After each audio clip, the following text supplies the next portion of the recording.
So, first off, good afternoon.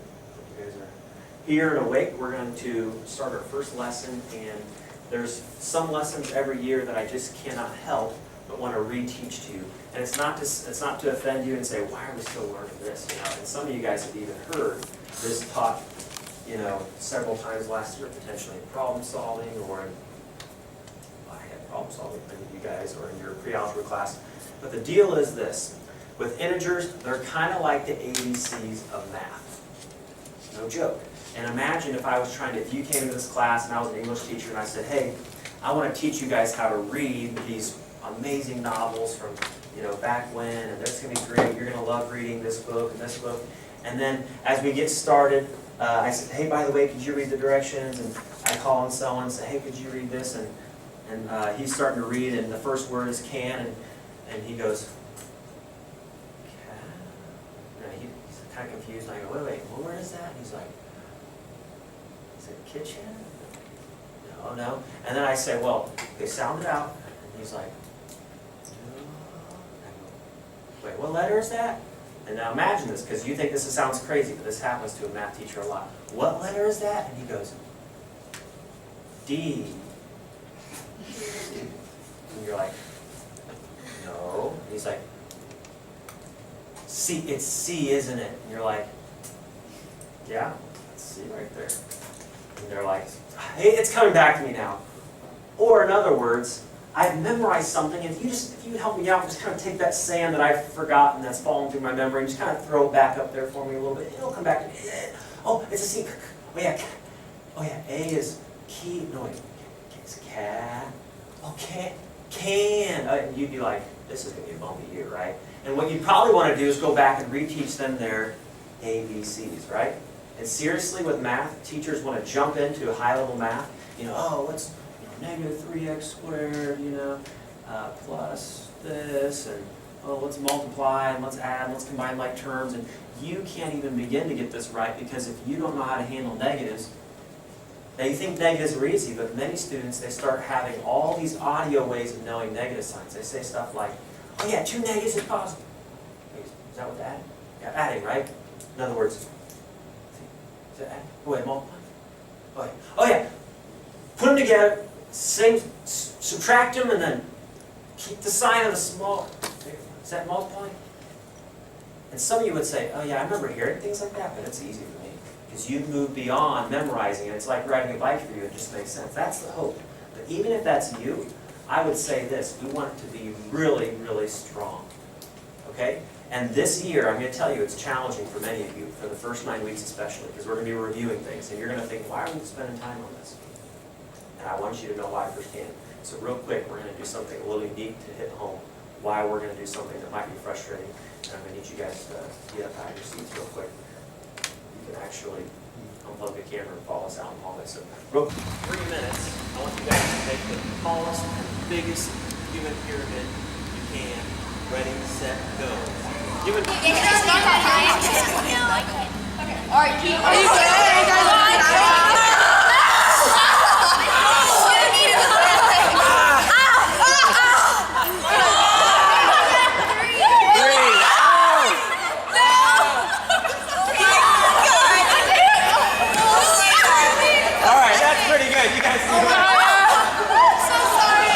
Here we go. So the point of that illustration, you might be able to guess, is that a lot of times in math, everything's building on itself.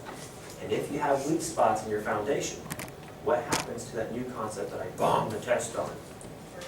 It was, a lot of times it broke down lower as something else. And that's really frustrating, right? Because you could build a lot of stuff on integers. In fact, everything built on integers. Imagine if we would have put someone that's more of the top tier person on the bottom, and they would have been the one. I've had it happen some years, where they're the one that's like, I don't know why they were on the bottom, but they were, and they'd be like, ah! And the whole pyramid goes, and caves in. You're like, oh man, that was not good. And that's what happens with a lot of people with integers, is that you show up, you do a quick pre-assessment, you do a lesson, and you ask your friend this real harmless question. Hey, what is it again? 2 negatives is positive, right? Yeah. And you're like, oh, okay. And you threw the sand in your brain for a class period. And you're using the audio side of your brain. You 2 negatives positive, or keep sign of what? Is that multiplying or not? No, adding. Oh, okay. And you have these little, oh, just add and keep changing. But you don't really know the why behind it. You don't have anything concrete or visual. There's no roads built on the other side of the brain. So what happens is, give it a class period, give it a little bit of stress, like a test. My child suffers from math phobia, math test phobia. You know how many times I've heard that? That is the biggest baloney there is.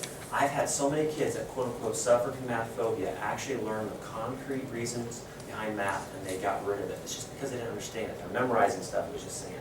We want to get rid of the sand and understand it.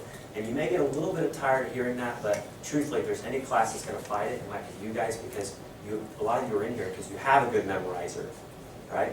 You know you do. And you can get by with memorizing math for a little while, but you're not super consistent. I want you guys in about 3 days, on Tuesday, to take an integers quiz. And take it again, retake it, take it until you rock it out. And you just feel so confident. You know, you could sleep and see it 2 weeks later, you know, sleep a lot of days. See it 2 weeks later, see it a month later, and you rock it out because you know it so well. How many of you guys, if you got locked out of your house via the front door, you know, left the key out, whatever, locked the key in the house, you could find another way in your house? Just curious. Oh, not many of you. That's good, I guess. How else can you get in your house? Let's hear some of the ways you know. Don't be, you know, since we're going to break in, don't worry.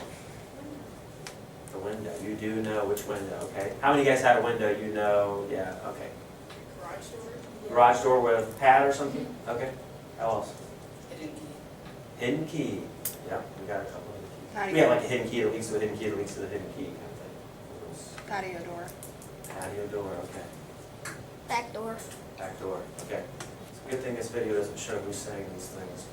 But, okay, so anyways, the point of that question is this, that all the research shows that when you're understanding a concept or a problem, think of the problem as getting in the house. And if you solve the problem, it's like you got in the house. It's almost like those game escape rooms, you've seen those, but you're trying to get out. Well, this is like trying to get in. And all the research shows that the more ways you know to get into the house, the better you understand it, and the better you're going to apply it to much more realistic life application situations. Or, on the opposite side of that, if you only know one way to solve a problem, you see this, do this, I don't know why, just do it, then as soon as that highway closes that day in your brain, and it's like the audio side of your brain just isn't working, or the memory's been long enough, what's going to happen is you just can't solve that today. You draw a blank, or I just have test phobia. So, understand something. Today we're trying to teach you multiple ways to understand the same concept. How to solve a problem using a more visual method. How to solve a problem using a more concrete method, or an audio method, or several concrete methods. And we want you to know the why behind all these methods.